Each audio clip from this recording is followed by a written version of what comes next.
So yes student, this is the last part of chapter 6 which is teeth and digestion and this is page number 63. इससे पहले हमने आपके teeth और उनके types के बारे में जाना और उसके साथ साथ हमने कुछ टिप्स भी जानी जिससे आप अपने टीथ्स को हेल्थी रख सकते हैं, अपने दांतों को आप स्वस्थ रख सकते हैं। अब हम जानेंगे आपके डाइजेशन के बारे में। डाइजेशन मतलब मैं सिंपल लैंग्वेज में अगर बोलूँ दैट इज़ योर पाचन क्रिया, मतलब आपका खाना कैसे आपके अदर इंटरनल ऑर्गन्स तक पहुंचता है और उसके बाद पच जाता है। So we need food to get nutrients such as protein, vitamin and minerals. हम सब फूड क्यों खाते हैं? ताकि हमें उनसे डिफरेंट न्यूट्रिएंट्स मिल सके, जैसे कि प्रोटीन है, विटामिन है, मिनरल्स हैं and other nutrients as well. The food that we eat has to be first broken down into simpler substance। जो भी हम खाना खाते हैं उसके लिए ज़रूरी है कि पहले हम उसको छोटे छोटे पार्ट्स में डिवाइड करें ताकि वो easily डाइजेस्ट हो पाए। The process by which food is broken down into simple substance is called digestion। तो यही प्रोसेस, जब हम अपने खाने को, जो भी हम खाना खा रहे हैं उसको छोटे छोटे पार्ट्स में डिवाइड करते हैं और फूड को ब्रेक करते हैं छोटे छोटे पार्ट्स में ताकि वो और ज़्यादा ईजीली डाइजेस्ट हो पाए, इसी प्रोसेस को हम बोलते हैं digestion. Different organs such as the mouth, stomach and intestines together make up the digestive system. और ये डाइजेशन का जो काम है, इसको करने के लिए जो जो ऑर्गन्स यूज होते हैं या जो जो ऑर्गन्स का फंक्शन है इस डाइजेस्टिव सिस्टम में, उन्हें हम या उनका जो ग्रुप होता है उसी को मिलाकर आपका ये डाइजेस्टिव सिस्टम बनता है।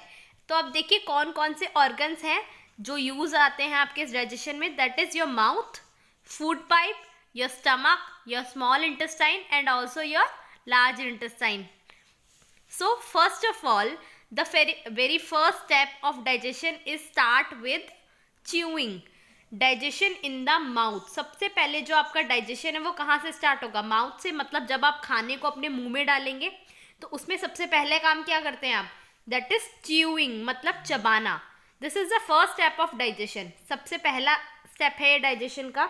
Incisor help to bite the food, the molars and premolars grind the food as well. जो आपके फ्रंट टीथ हैं दैट आर इंसीजर्स, वो क्या करते हैं? आपके खाने को बाइट करते हैं यानी काटते हैं। उसके बाद आपके जो मोलर्स और प्रीमोलर्स हैं वो उसी फूड को पीसने का काम करते हैं, मतलब उसको और स्मॉल पार्ट में डिवाइड करते हैं। After that the food and change it into a paste. और उसके बाद इस फूड को क्या करते हैं? एक पेस्ट में कन्वर्ट कर देते हैं। This is called chewing. इसी स्टेप को हम क्या बोलते हैं? च्यूइंग, यानी खाने को चबाना। The saliva present in our mouth mixes with the food to make it soft.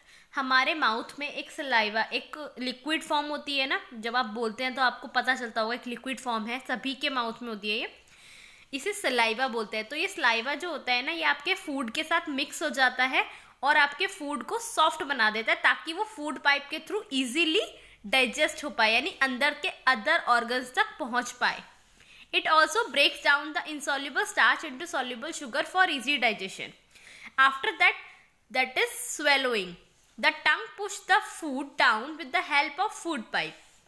जब टीथ फूड को स्मॉल पार्ट्स में बाइट कर करके छोटे पार्ट में डिवाइड कर देते हैं, उसके बाद जो टंग होती है वो आपके फूड को पुश करती है, यानी उसको फूड पाइप के तरफ पुश करती जाती है ताकि वो फूड पाइप के थ्रू नीचे अदर ऑर्गन्स में जाए।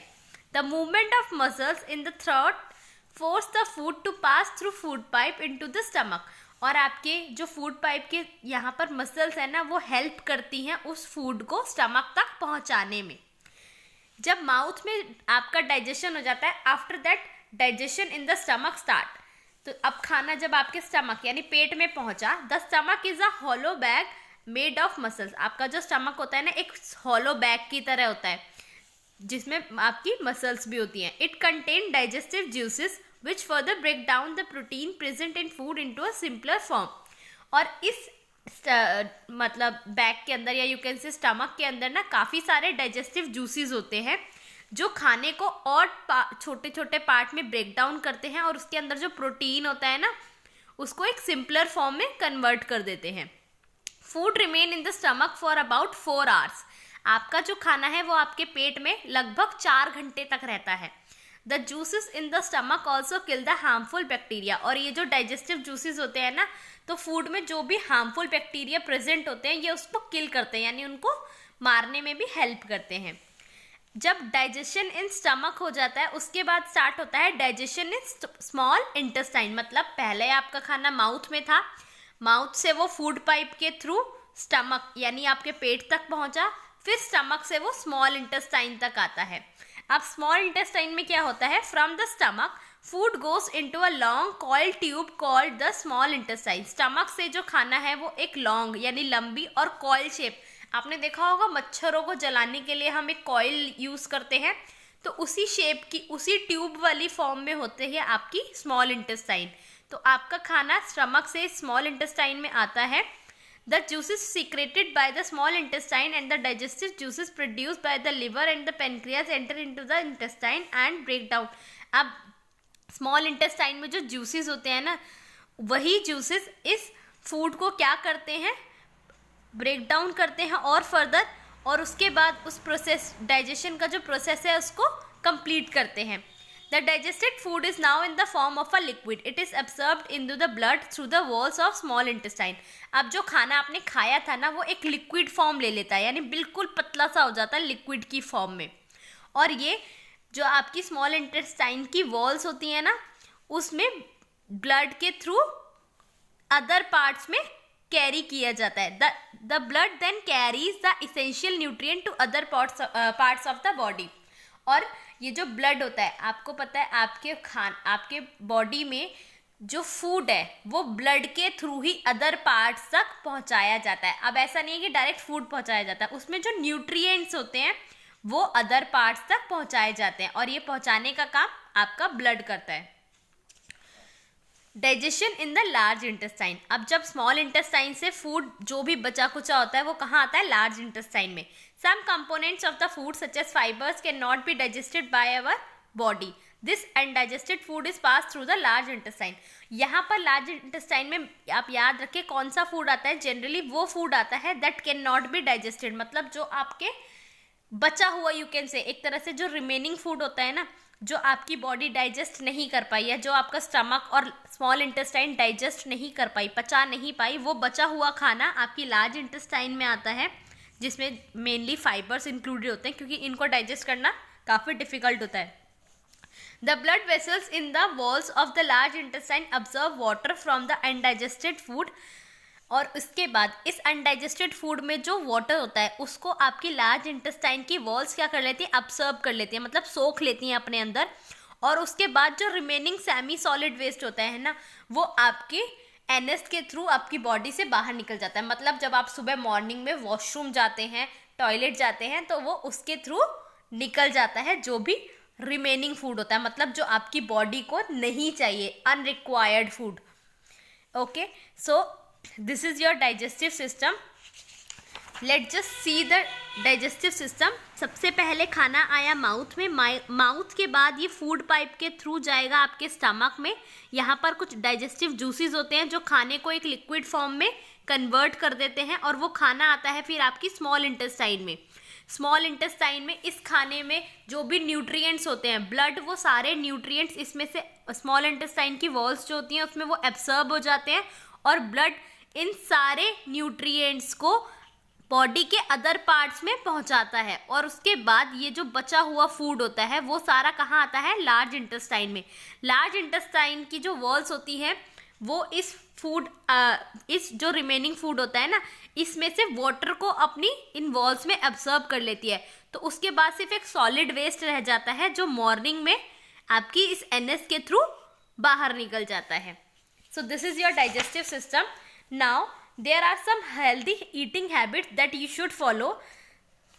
The first one is wash hands with soap before and after every meal. जब भी खाना खाएं उससे पहले और उसके बाद हमेशा अपने हाथ ज़रूर धोएं।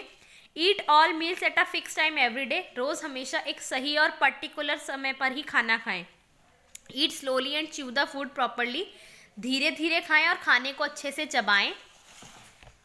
Always avoid over eating. कभी भी ज़्यादा खाना ना खाएं, मतलब टेस्ट में ऐसा नहीं कि खाते ही चले जा रहे हैं। Do not drink water while having your meal, drink it an hour before और an hour after the meal. कभी भी खाने के बीच में पानी ना पिए, या तो खाना खाने के 1 घंटे पहले पानी पिए या फिर 1 घंटे बाद पानी पिए। खाना खाते वक्त बीच बीच में पानी नहीं पीना चाहिए। Rinse your mouth after eating every meal, अपने मुंह मतलब कुल्ला ज़रूर करें हमेशा खाना खाने के बाद। डू नॉट एक्सरसाइज और प्ले इमिडिएटली आफ्टर ईटिंग, खाने के तुरंत बाद ना ही एक्सरसाइज करनी चाहिए ना ही खेलना चाहिए, क्योंकि खाने को डाइजेस्ट होने के लिए हमें थोड़ा टाइम देना चाहिए। Eat a balance diet that content all the nutrient in adequate quantities, ये तो आपके लिए सबसे ज़्यादा ज़रूरी है कि आप जो भी खाना खाएं ना वो एक बैलेंस डाइट होनी चाहिए, मतलब उसमें सारे न्यूट्रिएंट्स शामिल होने चाहिए ताकि आपकी बॉडी को सारे न्यूट्रिएंट्स एक सही अमाउंट में मिल सके। Eat all seasonal fruits and vegetables, seasonal fruits और वेजिटेबल्स जो हैं वो ज़्यादा से ज़्यादा अमाउंट्स में खाने चाहिए। Do not eat too much processed food, ज़्यादा से ज़्यादा जंक फूड को अवॉइड करना चाहिए, मतलब ज़्यादा बाहर का खाना नहीं खाना चाहिए हमें। ड्रिंक इनफ वाटर, ज़्यादा से ज़्यादा पानी पीना चाहिए। ये आपको मैंने प्रीवियस चैप्टर में बताया था, दिन में कम से कम 6 से 8 ग्लास वाटर हमें पीना चाहिए। Eat enough dairy product such as cheese and curd, और ज़्यादा से ज़्यादा डेयरी प्रोडक्ट मतलब जो हमें काऊ मिल्क से जो भी प्रोडक्ट मिलते हैं जिसमें दही, दूध और चीज़, ऐसी चीज़ें हमें ज़्यादा से ज़्यादा खानी चाहिए। And you should avoid all these junk and processed food, ये सब नहीं खाना चाहिए।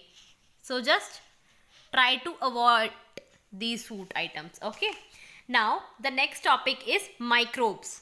सो what are microbes? After eating we should clean our mouth and teeth properly, खाने के बाद हमेशा हमें अपने दांतों को और मुंह को अच्छे से साफ करना चाहिए। Otherwise it result in the growth of bacteria, और अगर हम ऐसा नहीं करते हैं तो हमारे माउथ में ग्रोथ ऑफ बैक्टीरिया हो जाती है, मतलब छोटे छोटे कुछ बैक्टीरियाज होते हैं जो हमारे माउथ में ग्रो होने लग जाते हैं। There are many such other tiny organism present all around us, आप सभी को पता है हमारे आसपास चारों तरफ छोटे छोटे टाइनी ऑर्गेनिज्म हैं, छोटे छोटे हैं वो इतने कि हम उन्हें अपनी इन नेक्ड आईज से नहीं देख सकते, उसके लिए हमें माइक्रोस्कोप की जरूरत पड़ती है। They cannot be seen with the unaided eye. They grow rapidly.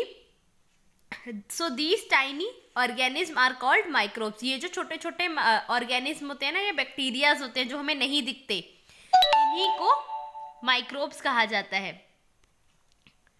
So students, they cannot be seen with the unaided eye. They grow rapidly in warm and moist weather. और ये हमें अपनी इन नेक्ड आई से नहीं दिखते, इसके लिए हमें कुछ ऐसे माइक्रोस्कोप या ऐसे पर्टिकुलर इंस्ट्रूमेंट यूज़ करने पड़ते हैं देखने के लिए, और ये जो है वार्म और मॉइस्ट वेदर में ज़्यादा से ज़्यादा ग्रो होते हैं।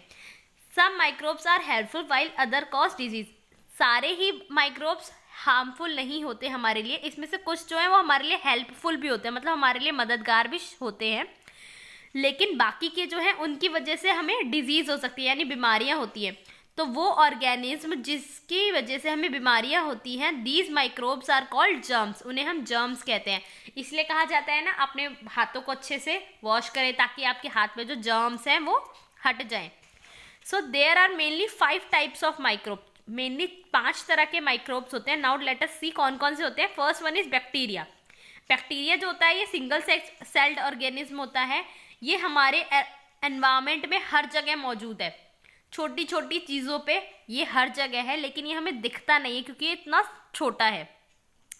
अब इससे देखिए कौन कौन सी डिजीज़ होती हैं। ट्यूबरक्यूलोसिस, टाइफाइड, न्यूमोनिया, ये सारी डिजीज़ हमें बैक्टीरिया से होने का खतरा होता है, इसीलिए हमें अपने हाथों को अच्छे से धोना चाहिए, सैनिटाइजर यूज़ करना चाहिए, और हमेशा फ्रूट्स वेजिटेबल्स जो भी हम खा रहे हैं उन्हें अच्छे से वॉश करके खाना चाहिए। Then the second one is viruses.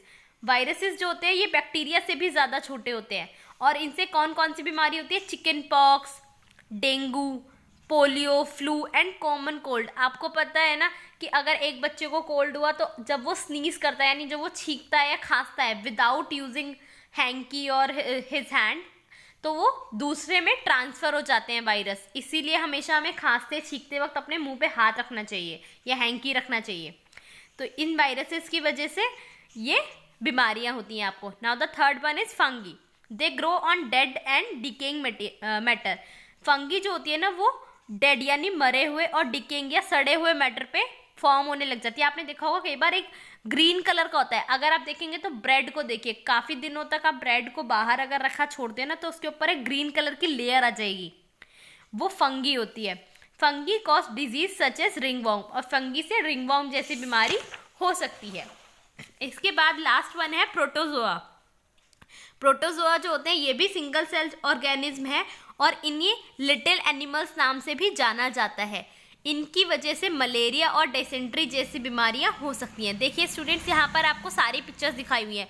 ये है बैक्टीरिया, ये जो पिक्चर है ये आपको बिगर करके दिखाई हुई है। एक्चुअल में इतने बड़े बड़े नहीं होते वो कि आपको इतनी इजीली दिख पाए, वो बहुत छोटे होते हैं, इसलिए हमें माइक्रोस्कोप जैसे इंस्ट्रूमेंट्स यूज करने पड़ते हैं इन बैक्टीरियाज, वायरस और फंगी और प्रोटोजोआ को देखने के लिए। देखिए ऐसे होते हैं bacteria, these are viruses, this is fungi and this one is protozoa.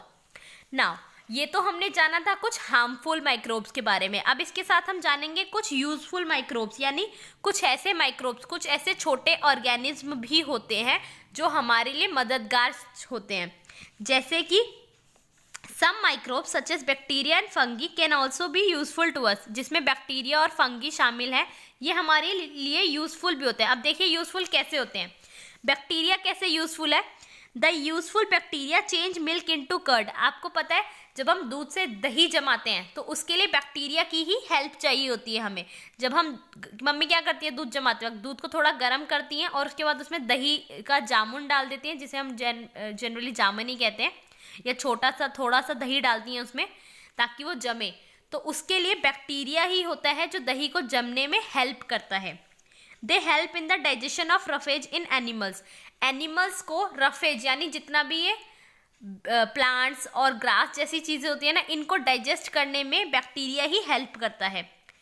They produce vitamin in our body. हमारी बॉडी में विटामिन बनाने का काम भी बैक्टीरिया ही करता है। They help in decay of dead plants and animals. जो डेड प्लांट्स यानी मरे हुए प्लांट्स और एनिमल्स होते हैं ना, उनको वो सड़ते कैसे हैं? बैक्टीरिया की हेल्प से, क्योंकि उनके ऊपर जब बैक्टीरिया लग जाते हैं तो वो धीरे धीरे उनको सड़ा देते हैं। Some bacteria help to make the soil fertile.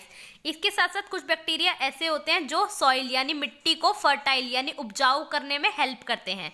Some bacteria present in our stomach help in digestion of food. और इसके साथ साथ हमारे स्टमक यानी पेट में भी कुछ ऐसे, जो मैंने बताया था ना आपको, डाइजेस्टिव जूसेस होते हैं हमारे पेट में, उन जूसेस में कुछ ऐसे बैक्टीरियाज भी मिले होते हैं जो हमारे डाइजेशन यानी खाने को पचाने में हेल्प करते हैं। इसके बाद फंगी कैसे हमारे लिए हेल्पफुल है? They are used in medicine. बहुत सारी दवाइयों में फंगी यूज की जाती है। They are also used in making breads and biscuit. Bread और बिस्किट बनाने के लिए भी फंगी यूज की जाती है। इसके साथ साथ fungi such as mushroom can be eaten. और कुछ ऐसी फंगीज भी हैं जो हम खाते भी हैं, जिसमें से एक है mushroom. So student, this is the end of chapter 6 which is teeth and digestion. Hope you understand the video. इसके साथ साथ आपके लिए बहुत ज़रूरी है कि आप इस चैप्टर को दोबारा अच्छे से पढ़ें। And if you have any doubt you can ask me. Thank you students.